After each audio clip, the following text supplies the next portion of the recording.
Hey guys, and welcome back. So after the last video I got to thinking, and I don't know if the build I provided you guys with was really the most optimal, so I went back to the drawing board and I decided we're going to keep the knife for the +1 to abyss plus to all skills, as well as the +15 to magic skill damage.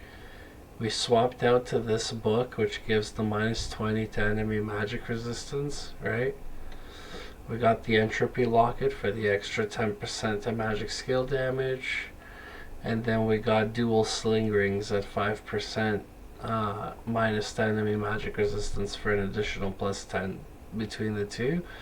Then we also got a Gates Wager maximum roll of -7 to magic resist. So when you go into the advanced stats here, it should hopefully tell us. So yeah, it tells you we're getting a total of +25% to magic skill damage and -37% to enemy magic resistance. So this is something that only the Warlock can achieve because of this Warlock only shield. Something like the Hammerden or the Necro could wear the other gear, but they'd be missing that 20%, so they would only hit maybe 17%.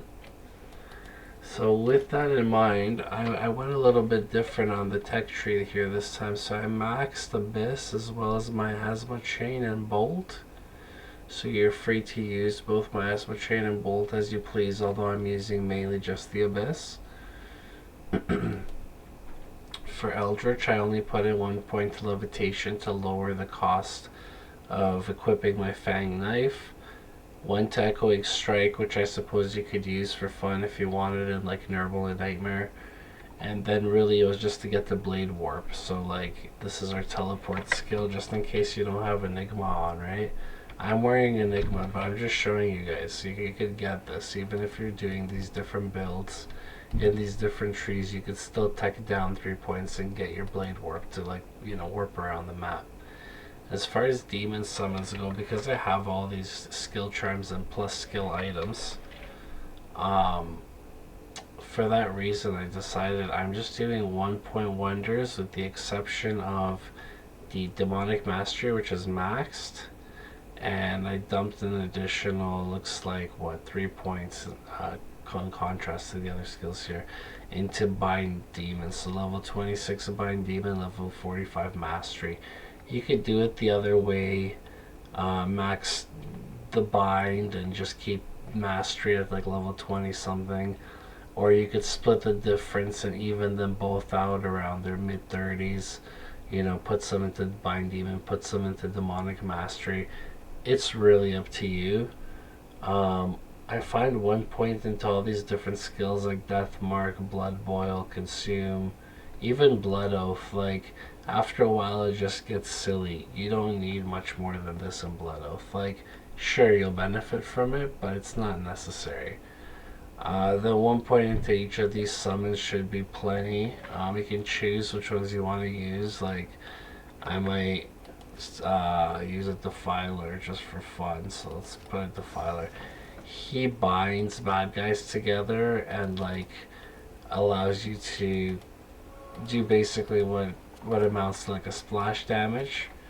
So let's see that in action. I'm curious myself. So nothing too fancy on the mercenary. He's just got the insight. Like, yeah, he's got the fortitude, but you don't need to have it. You can have the treachery. I'm just using my Enigma to warp around in case you guys are wondering. But yeah, I mean, this is players 8, guys. Look at their damage go down. Like, it's nothing. Right? And just to show you guys I'm not shooting it.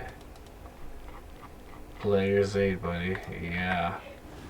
So this is the new and revised Summoner build. Ironically, you don't really have that many points into the summon skills themselves.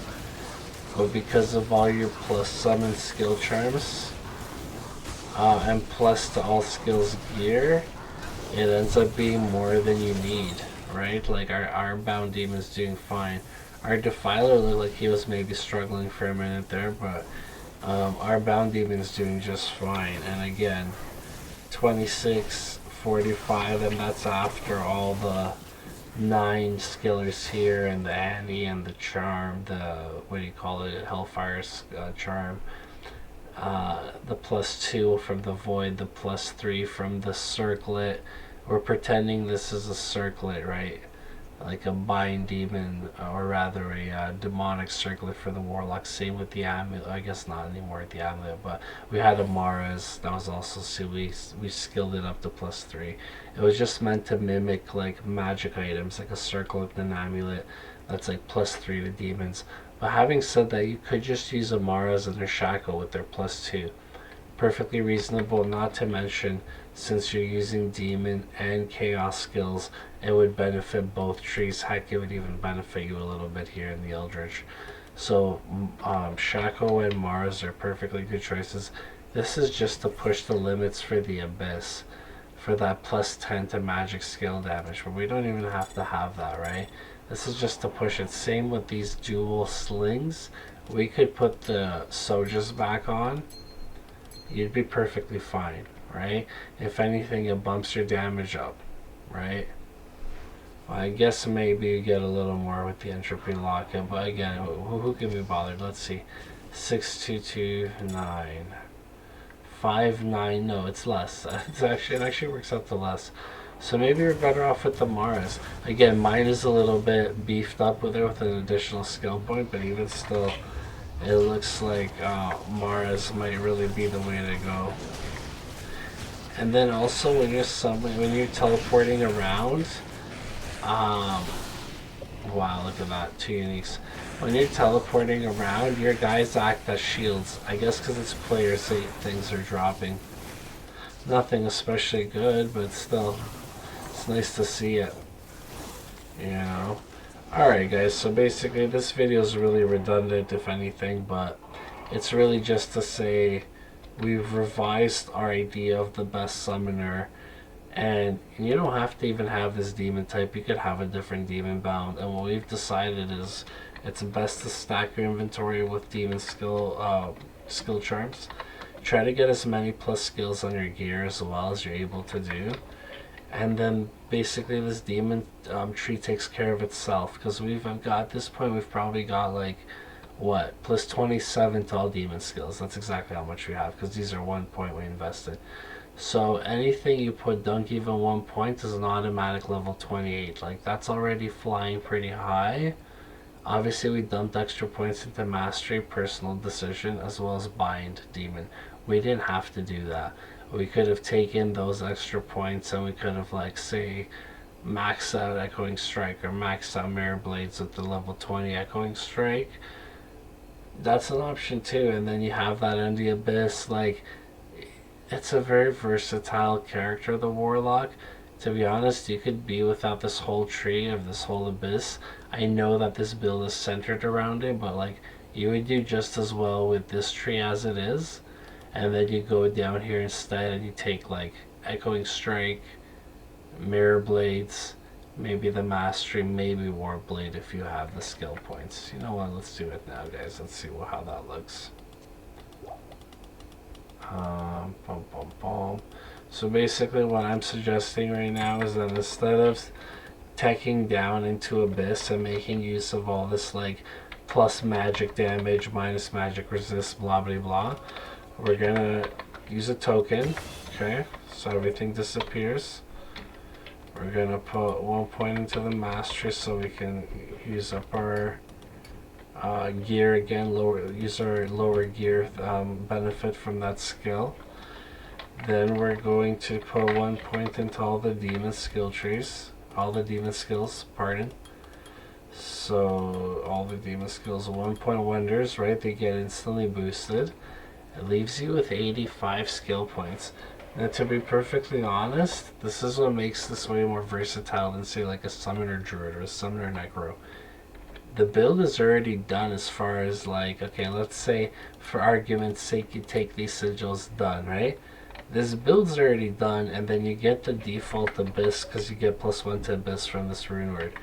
But this build is arguably, right, and these are not even like mandatory. You could do without these if you want to keep those extra 3 points for 85 total.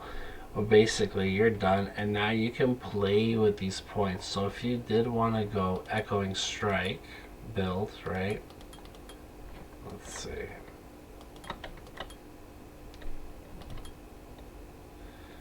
Okay, so we're completely maxed for Echoing Strike, right? You can now do some insane damage. You don't have to keep this weapon. In fact, I wouldn't recommend that you do. I would recommend you take a high damage weapon, like say, you know, sure, maybe we could do better yet. Let's think of a better one. Come on, there must be a higher damage rune word in here. Oh, that's a surprise. Okay, how about, no, I'm not in the personal style. Alright, I guess we're gonna go back to, so you can have higher damage weapons than what I've got stashed here. But okay, we'll just throw on a Fortitude Thundermaul just for argument's sake. And we'll put on our Echoing Strike. And we'll get our Bind Demon here. We'll go to Travancore. Let's see. So like that's ridiculous, right? We're already hitting for a stupid amount of damage. Here, we'll make a new game.